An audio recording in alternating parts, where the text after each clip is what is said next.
Are you getting frustrated with what to feed a teenager who's always hungry? Everybody knows that teenagers have a huge appetite. It seems like you need to feed them constantly to satisfy their hunger. It's even more difficult where teenagers who struggle with their weight truly want to make changes, like cut down on junk food or stop overeating, and they can't.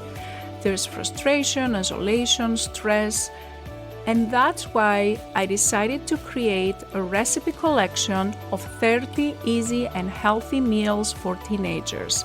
They're all high in protein to satisfy your teenager's hunger, and they can all be ready in less than 30 minutes. If you want to grab a free copy, go to lifestyleforteens.com/recipes.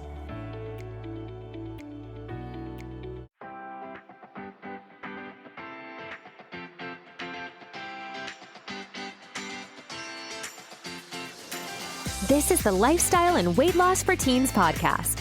If you're a mom and want to help your child who is struggling to lose weight, you are in the right place. If you are looking for healthy lifestyle tips, Dr. Gourgari is here to help you understand the science around safe weight loss in teens and children.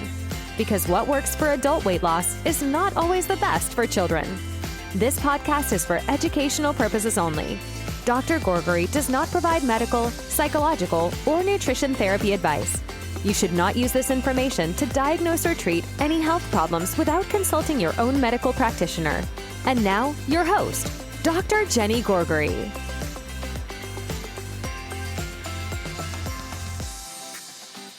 Hello, welcome to another episode of the Lifestyle and Weight Loss for Teens podcast. This is Dr. Jenny Gourgari, and today I decided to present to you a research study that I think is gonna maybe ease your mind around the risk for creating more eating disorders in teenagers when they try to get to a healthy weight. The reason I decided to present this is because I often hear from families that they are scared their teenager may develop an eating disorder. Oftentimes, they don't even want to touch the topic of doing anything about it because families are scared that this may create more problem than trying to solve one problem, which is the weight, then create another problem, which is eating disorder. So there has been done a lot of research around this topic, and this is just one of the studies I found, and I wanted to present to you. So the main idea, of course, is that we don't want to focus on just a diet. I discussed about that on a previous episodes, how diets in general don't work for kids. I don't think they work for anyone, to be honest. But if you haven't heard episode 26, you can go back and listen to that about the dieting myths in teenagers, lifestyleforteens.com/26. But besides not focusing on the weight, we want to approach this concept by getting into overall healthy habits and healthy lifestyle that will eventually have the weight as side effect, good side effect, right? Like it will be a byproduct of doing all those healthy changes. Eventually the weight will come off. But if nothing is done and we just keep ignoring the problem, it's just going to get worse and worse. So it is important to choose a program that has what we call a multidisciplinary approach, and it's not only focusing on the weight, but looks the teenager as a whole human being and approaches different aspects, which includes healthy diet, healthy exercise, sleeping well, learning how to handle emotions. And so one of the most common eating problems and abnormal behaviors in regards to eating we see in teenagers is bulimia, which means that teenagers can have regular episodes where they're overeating a lot to the point that they feel stomach pain, they feel disgusted, and then they can even induce vomiting after those episodes of overeating because they're doing this in an effort to get rid of the food that they ate and save themselves from their calories. Or they may start to exercise a lot to burn calories to make up for the food that they ate, and they are constantly concerned about their weight, they don't like their bodies, which obviously all this behavior create an unhealthy relationship with food. So this is a real concern, and I do understand it, and it is a significant reason to make sure we approach the topic of going to a healthy weight in a healthy way and use a professionally guided approach to do that. So this particular research I'm going to present to you today, the actual title of the manuscript is Multidisciplinary Approach to the Treatment of Obese Adolescents, Effects on Cardiovascular Risk Factors, Inflammatory Profile, and Neuroendocrine Regulation of Energy Balance. It was published in the International Journal of Endocrinology. Leading author is Anna Raimunda Damaso. So, as this research examined a lot of things, but I'm just going to choose a few things out of this research that, in my opinion, I think are most important and most relevant to what I just said about trying to maintain a healthy lifestyle and teaching teenagers how to maintain a healthy lifestyle in a way that will not make the abnormal eating behaviors worse. So what this group of great researchers did is they asked teenagers that they were between the ages of 14 to 18 years of age to participate in this program. And it was a long program. It lasted a year. And I want to say that this is not an easy study to do because oftentimes while people may start very enthusiastically to participate in a program, they often forget about it or give up and don't follow the recommendations on a regular weekly basis.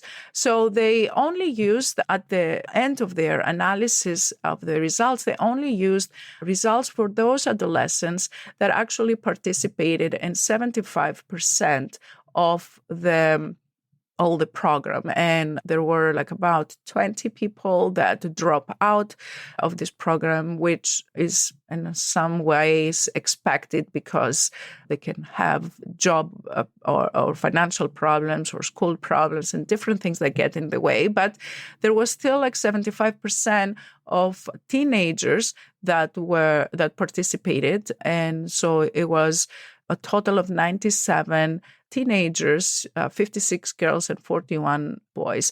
So researchers asked them to measure blood tests. So they wanted insulin levels, and they did some fancy calculations to really estimate what is their risk for future diabetes. So we call this insulin resistant.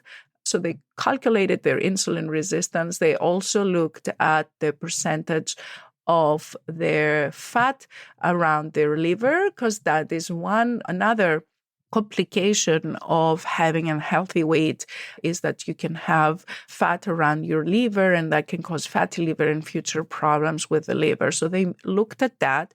They also looked at their blood pressure. They looked at their cholesterol levels.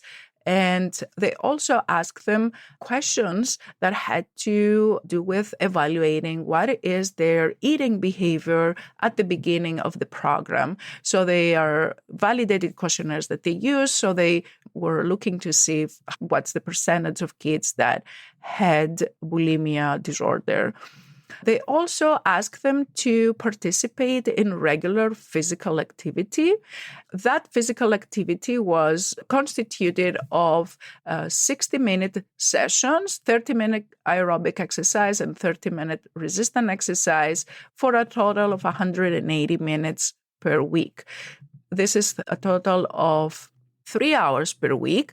And I'm going to say here, this is lower than the recommended amount, right? Like the American Academy of Pediatrics recommends getting at least 1 hour of physical activity, which I understand may not always be feasible. In this study, the component of the physical activity was actually 3 hours, which tells you that you don't necessarily need to do from the beginning all the recommendations, but even a smaller amount like they did in these studies may be helpful. Now, in terms of their nutritional advice, what they asked them to do was to follow the recommended levels of a dietary approach based on their height, their weight, and their age. And they calculated based on a macronutrient component of about 45 to 65% carbohydrates, 25 to 35% of fat, and 10 to 30% of protein.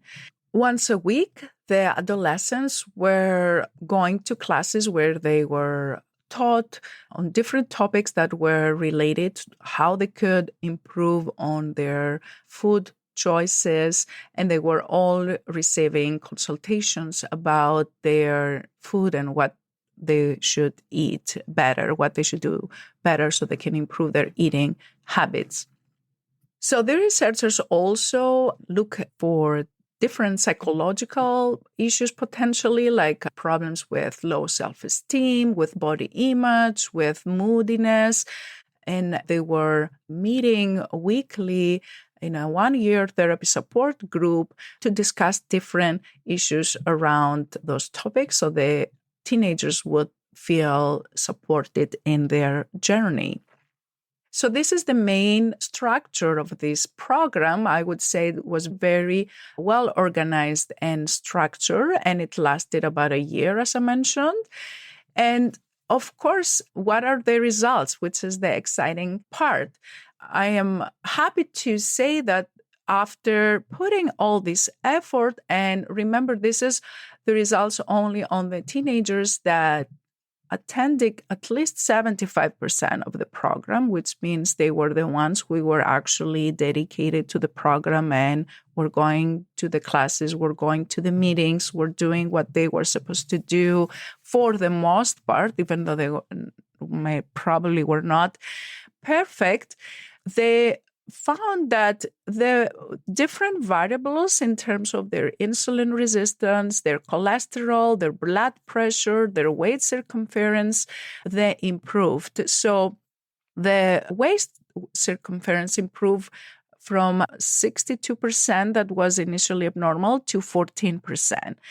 The insulin resistance was high in 83% of teenagers, and then after the therapy, it went down to 40%. And also the same thing for as I mentioned, the blood pressure, their sugar, abnormal sugar was high in 13% of the teenagers, went down to 5% after the intervention. And the one thing I wanted also to bring up is the binge eating problem, which was identified in 6% at the beginning of the program. And at the end of the program, binge eating was down to 2%. So not only it did not increase this abnormal behavior, but it improved significantly.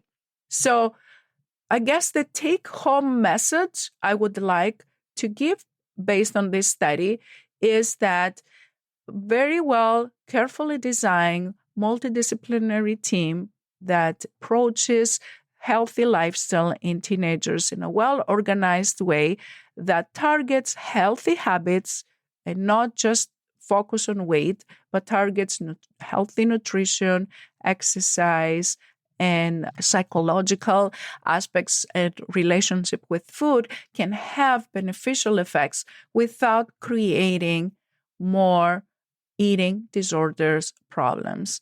So don't be scared to actually intervene and do something. Just be careful on what program you want to choose. So that's all I had for you today. I hope this was helpful to you. and I will be with you next week. If you find this episode helpful, feel free to share it with someone you know. If you enjoyed listening to this podcast, I invite you to come check out the LIFT program. It's Dr. Gourgari's 12-week coaching program for teens and their moms, where we take all this information, we apply it to your daily life, and we work together so your teenager learns how to create a healthy lifestyle so they can feel happier, more confident, less stressed, and love their body again. Visit the website at lifestyleforteens.com and click on the Work With Me and free resources to learn more about this program and get free help to start this journey right away. Thanks for tuning in, and we'll catch you in the next episode of Lifestyle and Weight Loss for Teens.